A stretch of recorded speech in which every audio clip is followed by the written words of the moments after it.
I also have another recipe that I used this week. I made a meatloaf.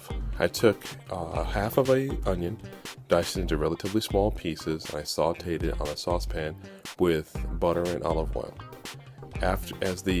You're gonna know that your onions are done, at least done for me anyway. It's like you start to get a little brown on the edges.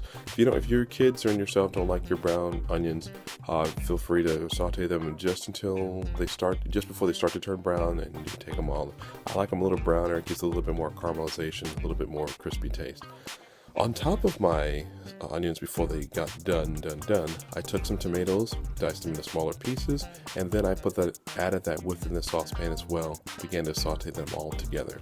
I poured off the excess fluid from that, which should be the excess butter, the excess olive oil, any excess fluid from the onions. Poured that off before adding that to my pan full of thawed out hamburger meat. To that mixture of sauteed onions, sauteed tomatoes, and ground beef, I added about 6 slices of bread. Now, I have a big family, so I had to use 3 pounds of ground beef. So to my 3-pound ground beef mixture of onions and tomatoes, I added the 6 slices of plain white bread. I used the ends also. Had one of my kids help me, tore up all the pieces of bread into smaller portions, put that on top of my mixture, and I actually used my hands then to knead that bread, sauteed onions, and tomato mixture all together into a nice smooth consistency so that the bread, the tomatoes, and the onions are all evenly distributed throughout the bowl. It can be kind of cold, it'll be a little gross, but you know what? It's going to taste great at the end. Then I grabbed a casserole dish. I didn't have to use any non-stick coating.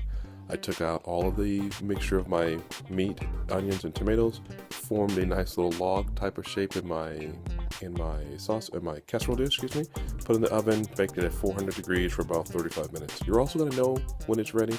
You're going to look at the meatloaf itself. It should be a little brown, be a little caramelized. Some kids say crusty on the outer edges. You're going to know it's done. To be sure you know it's done, take a knife when it's in the oven, slice it through one of the ends and maybe even through the middle. Make sure it's not pink, make sure it's nice brown and even all the way through.